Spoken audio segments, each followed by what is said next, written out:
never comes too soon. Tell you now just what I will be doing. I'm probing at the moon because I've got lycanthropy, lycanthropy, lycanthropy. Lycanthropy. It's a curse dates back to Overture. Moon comes up, my manicure is ruined. Teeth and face and hair stop being human. You that I've got lycanthropy, lycanthropy, lycanthropy. Lycanthropy.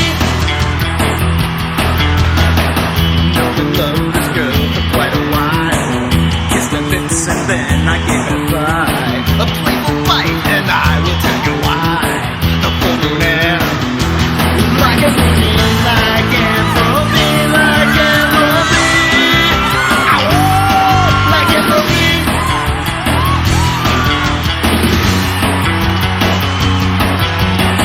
Next evening we went to the city park. We'd arranged to meet there after dark. The full moon rose, we both began to bark. Cause we both had lycanthropy, lycanthropy, lycanthropy. Lycanthropy. Hit it!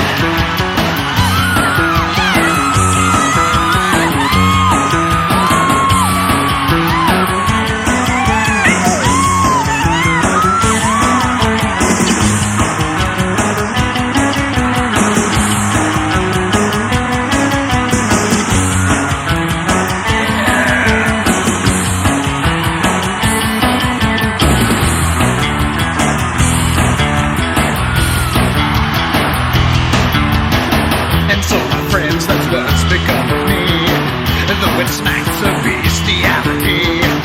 It's the best of all kinds of PD, and it is called lycanthropy, lycanthropy, lycanthropy. Lycanthropy, lycanthropy, lycanthropy, lycanthropy.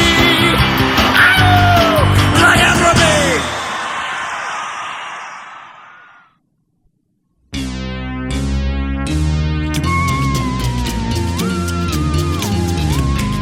I hate little fire lizards and my dragon hates them too. And I hate screeching and flapping from a fair bazillion and two. And I hate their early morning screaming and at meal times when they creel. Yes, I hate little fire lizards and that's just the way I feel. Oh, I hate little fire lizards from the golds down to the greens. And I've found there are many useful ways to drive them all between. Cause they sing whenever I am tuning and they warble in distress. So when it comes to fire lizards, I must say I'm not impressed. They got a cute little face and cute little eyes, and everybody thinks it's so cute how they fly. They pester a bronze, one tap, they're gone, but the damn things always spit them back out. Oh, I hate little fire lizards, they're not worth the shells they're from. And I hate the hatchlings and the yearlings, and I hate them when they're flown. But every writer to me loves them, so there's nothing I can do. But I hate little fire lizards, and my dragon hates them too. Yes, I hate little fire lizards, and my dragon hates them too. Signing up for graduate school turned out to be an ordeal. Forms and cards and questionnaires, each one of them some big deal. When finally the last form I saw, I got a tad irate. My religious preference they wanted me to state.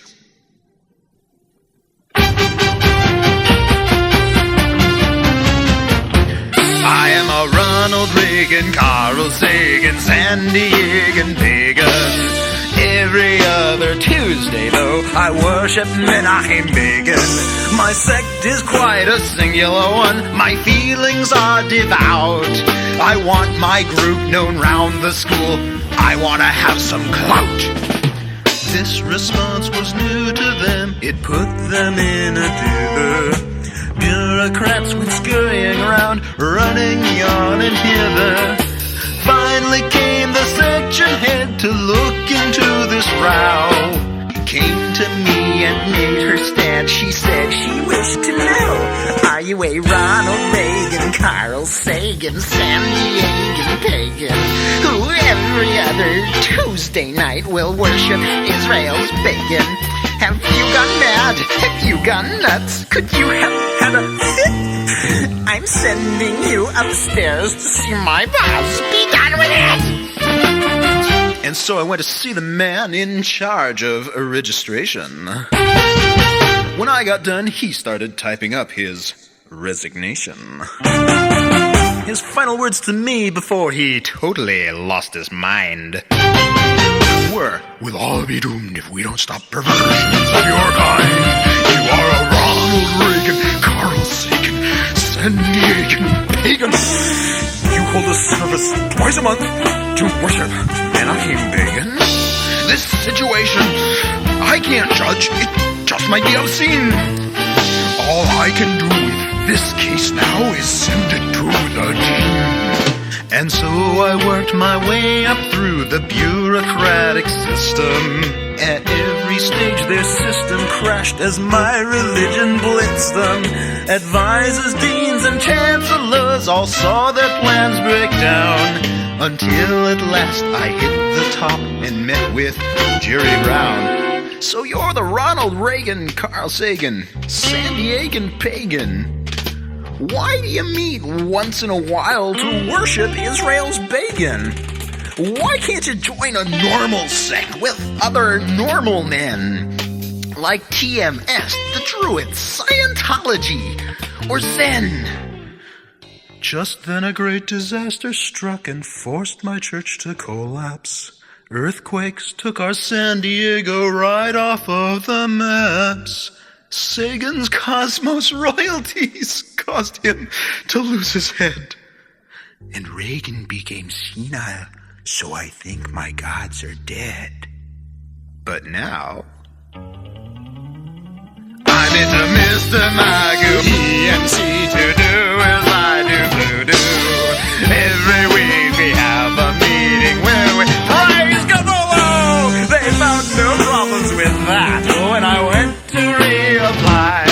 I'm in the program even though I can't determine why.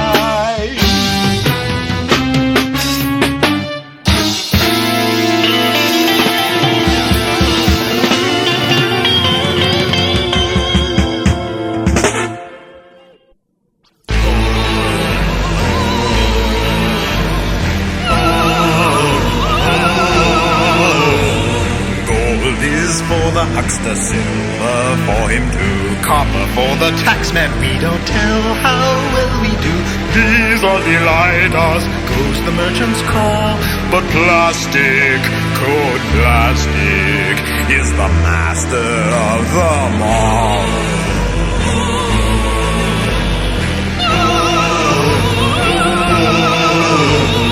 Coins have weight and volume.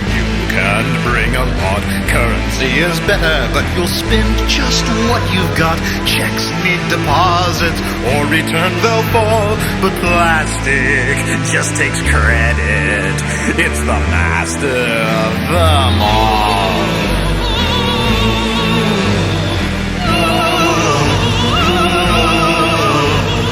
When you find a beanie signed by Kilgore Trout, made from Sonic's underwear that you can't live without, cash hurts to part with, so you wait and stall. But plastic hurts tomorrow, so you go ahead and fall.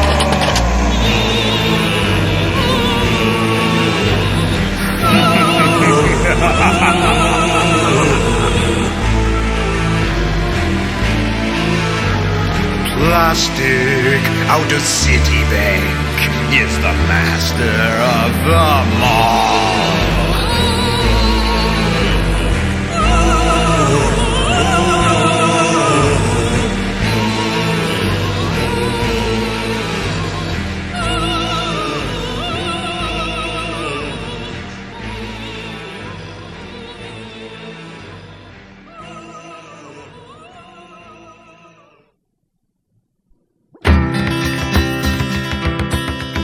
It was 9 o'clock to midnight at 3:15 when a turtle met a bagpipe on the shoreline by the sea.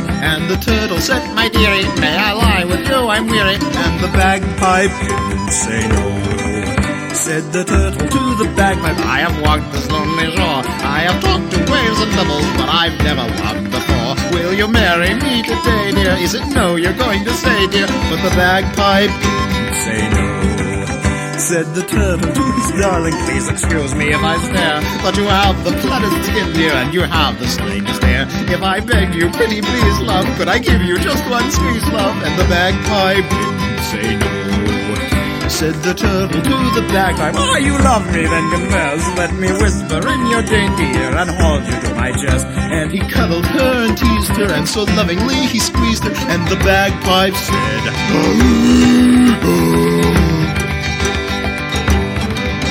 Said the turtle to the bagpipe, "Did you honk or bray or neigh? For auga when you kissed is such a dreadful thing to say. Is it that I have offended? Is it that our love is ended?" And the bagpipe didn't say no.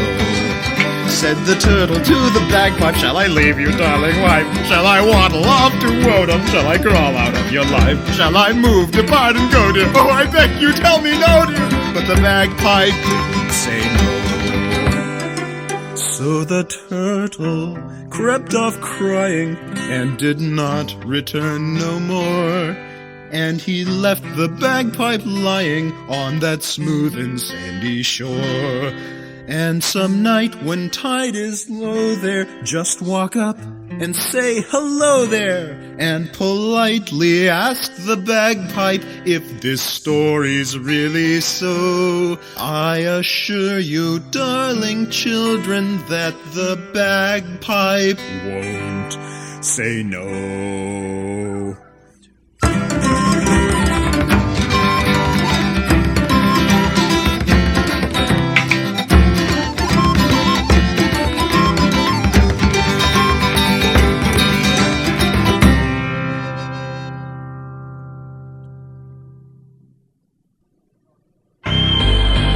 Not the drill. Godzilla has entered the Bay Area, and this time we are requesting the immediate and orderly I evacuation. have a weird story to tell you. I like novels that cause me to yawn. If the volume I'm peeping at don't induce sleeping at once, to the trash can it's gone. I've read 4,000 pounds of cheap novels about romance and spies and cheap killers, but their dullness when squared still cannot be compared to the Lepers of Dune meet Godzilla.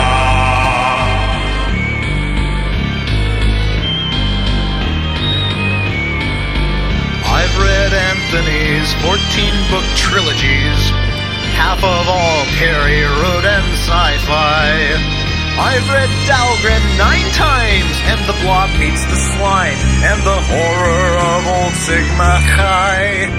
I've read downers whose sleep-causing power made my head carve a trench in my pillow.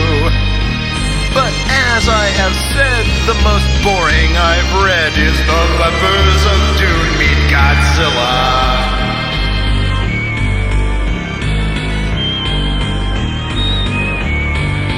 Well, there's Fremen, Harkonnens, and Sandworms, and the Bene Gesserit as well. There's Star Trader leagues, and there's plots and intrigues, and it's still all as boring as hell.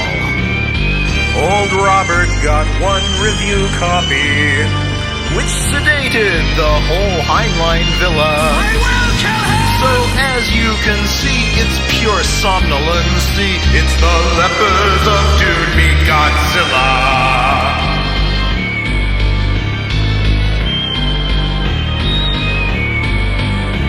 Franks wrote them for 20-odd years now, and they still make me pass out and snore. If your brainwaves go flat, you're forgiven for that, 'cause you've read it all X times before. All these rewrites of one lousy novel are bad stories but great bank book fillers. Although decades have passed, each book's just like the last. They're all lepers of Dune meet Godzilla. My heart slowed and stopped, it can never be topped. It's the lepers of Dune meet Godzilla. Oy vey.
Jesses are fear and my hood, my own lies, my wings pinned to ground by my thieving.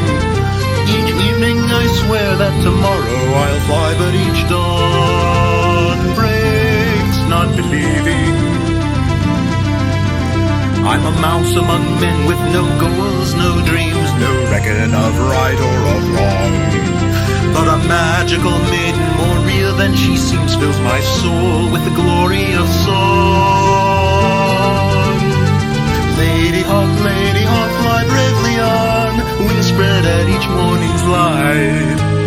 Ladyhawke, from dusk to dawn, teach me the magic of flight. I feel strange lending help when I don't even know where she's headed or where she has been.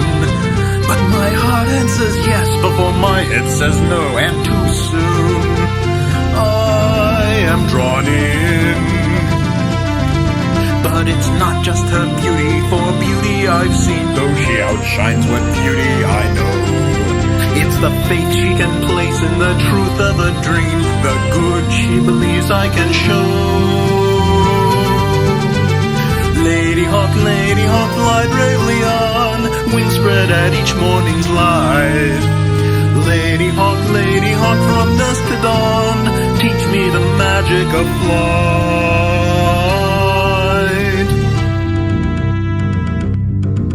I know I will always be weighted to ground, though the path of the birds I admire. But she makes me believe in the promise I've found, chasing flight, stream ever higher. For unheard of means only it's undreamed of yet. Impossible means not yet done. And the magic I've seen here I'll never forget. The miracles love has begun. Ladyhawke, fly bravely on, wings spread at each morning's light. Ladyhawke, from dusk to dawn, teach me the magic of flight.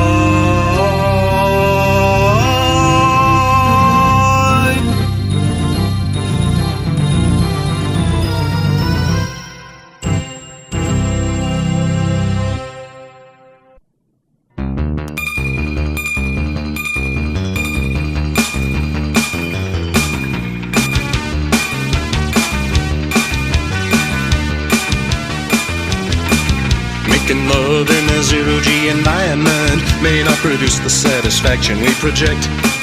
The proposed erotic possibilities deny Newton's laws of motion and how they will affect our romantic inclinations in space stations. Momentum changes in proportion to the force acting on a resting body and making it move, and every action is opposed by an equal reaction of the same magnitude in the opposite direction, without exception. Now I may be wrong, but it seems to me, when contemplating the dynamics of sex, that trying to do it in zero-G may present some pressing problems we did not expect.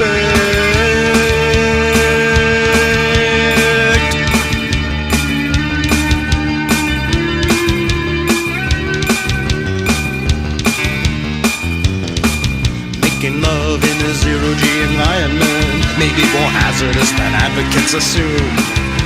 Adrift in compartments three-dimensional, pelvic push may quickly find lovers parted and marooned or rebounding off the walls. Ugh. A ricochet free fall. Zero-G may have industrial advantages for pharmaceuticals, ball bearings, and steel. But in matters of human sensuality, friction is essential. Future studies may reveal that weightless copulation induces frustration. Now I may be wrong, but it seems to me that carnal stimulation will be desired. So in order to do it in zero-G, some new techniques may be required.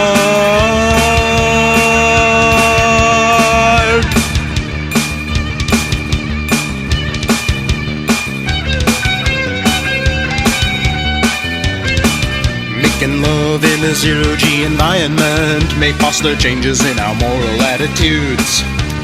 Nature provides for the planet-bound poor bastards, but the state of the art in orbit must improve. Desperate lovers may engage space-age sex aids. Together tethers would prevent a random wandering. Magnetic harnesses incorporating alternating poles would sustain an interaction electronically. Rare thrusters would supply perfect ducking control, entry speed and rhythm set.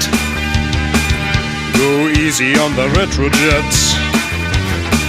Now I may be wrong, but it seems to me that we'll never be sure unless we go and try it. So for reasons of promoting space industry, we should encourage the idea. The general public will buy it.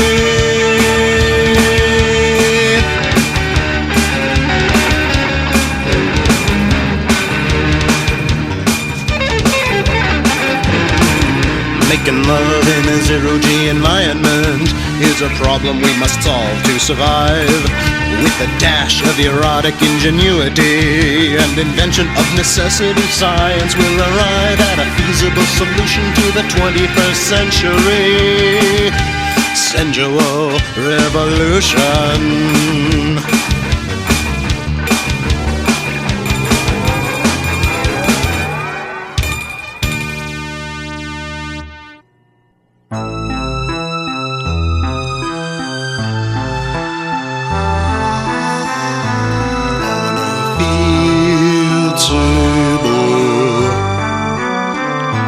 Speckled with stars,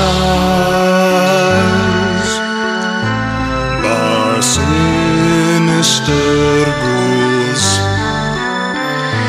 cannon over all, Tanstoffel below, criminals and rebels, sinister, all exiled from terror on the moon, ruled by Earth. This tyranny must die. speckled stars in darkness, traveling to Earth. None know the true goal. Talking talk, no results. All part of the plan.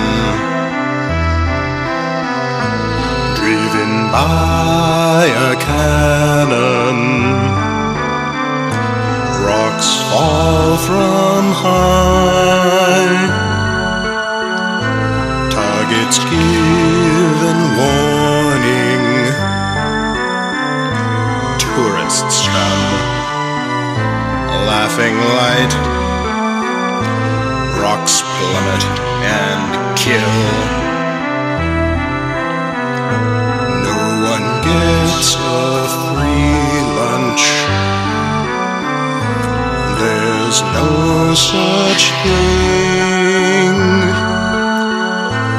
Count death, count rubble. Freedom's cost, that is all. Stoffel, that's all.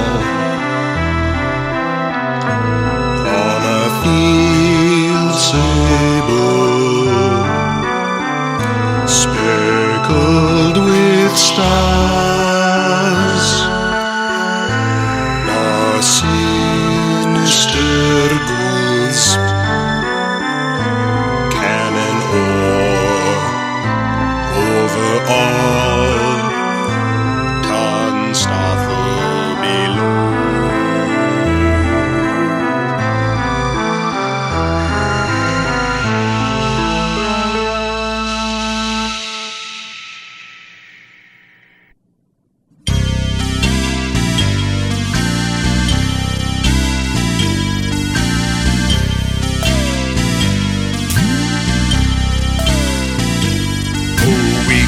A new computer, but it's quite a disappointment, 'cause it always gives this same insane advice, like you need little teeny eyes for reading little teeny print, like you need little teeny hands for milking mice.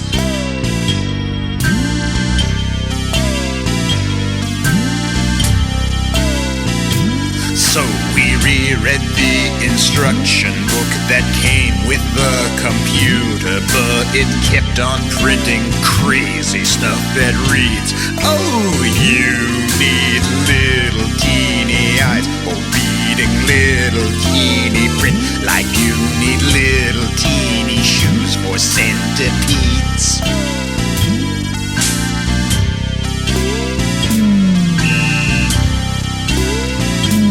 So we got an expert genius and he rewrote all the programs, but we always got results that look like these. Oh, you need little teeny eyes for reading little teeny print, like you need little teeny license plates for bees.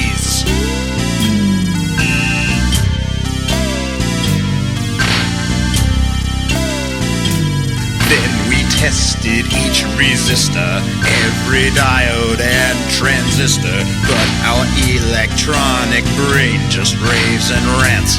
Oh, you need little teeny eyes for reading little teeny print, like you need little branding irons for branding ants.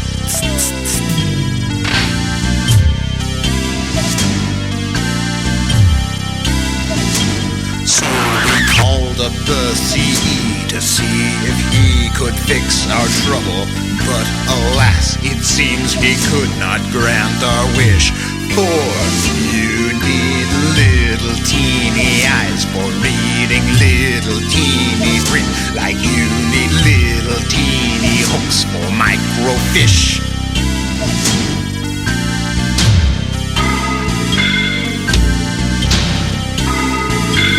Now we're looking for a buyer for a crazy, mad computer that will only bad advice. Like, you need little teeny eyes for reading little teeny print. Like you need little teeny hands for milking mice.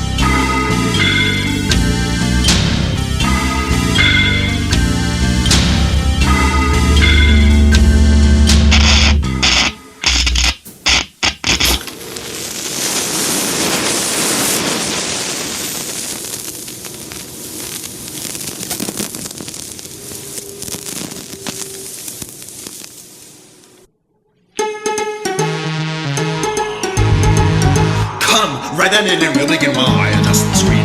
For I'm the chronic Argonaut and here's my time machine.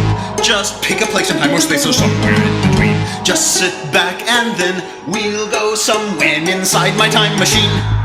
Pick an era to suit yourself. Visit your future self. See ancient Rome in its glory. You can breakfast with cavemen or fly with the brave men who ride the first ship to Centauri. You can witness the flight of those brothers named Wright. You can fight an extinct carnivore. And enlist and enlist and enlist and enlist and enlist in the 100 Years' War. Come on inside, we'll have a ride to anywhere you like. I'll hit a switch and time will twitch and clocks will backward strike. You needn't care for when and where we might end up to be. I tell you 3 times we shall have great times inside my time machine. We'll have lunch with Rasputin and Sir Isaac Newton while sailing aboard the Titanic. We'll have dinner at 1 with Attila the Hun in the midst of the stock market panic. We'll eat dinosaur pie and a dodo on rye while the maidens of Babylon serve us. I'm informed Jack the Ripper is quite a good tipper, but makes all the waitresses nervous. Come down the hatch and shut the lights as I turn back the clocks. We're off to reach infinity, next stop is Paradox. If someone wants the Renaissance or early Pleistocene or 1,000,080, they can travel with me inside my time machine. Inside my time machine. Inside my time machine. Inside my time machine, sweetheart.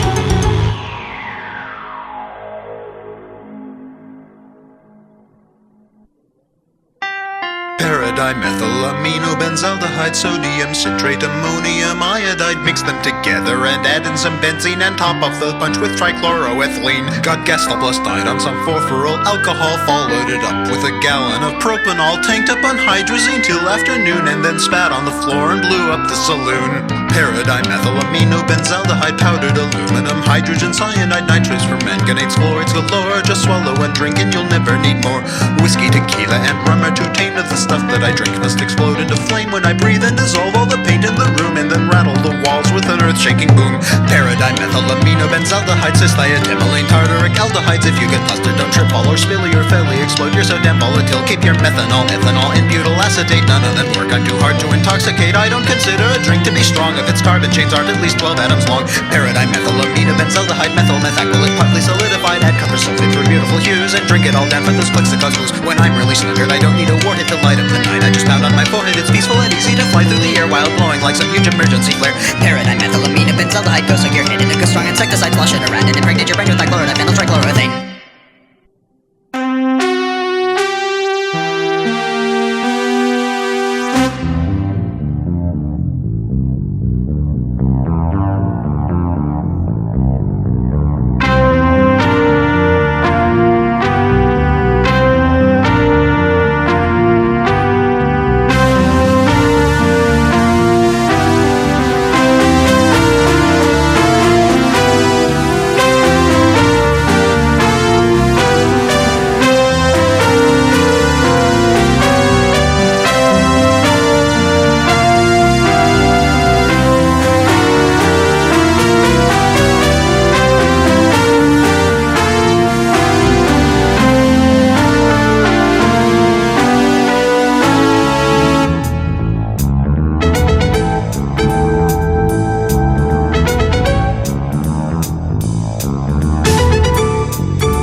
skies. Ships were meant to sail the seas. So put that steam engine back in the mines, Mr. Fulton, it will only cause a fire. Hear them roar.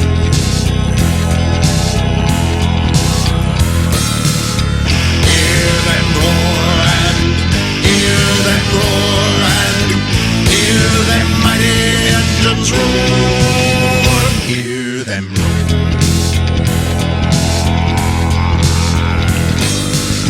Sure, they built one and it ran, but you can't build them for all, no you can't.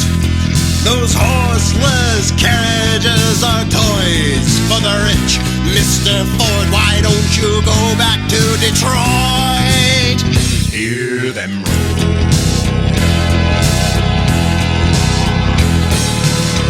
Hear them roar and hear them roar and hear them mighty engines roar. Hear them roar.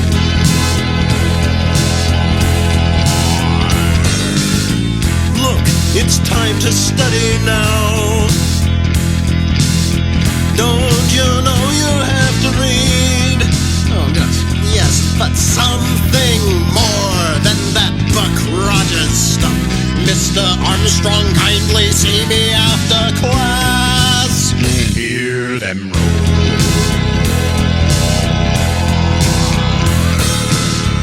Hear them roar and hear them roar and hear them mighty engines roar. Hear them roar.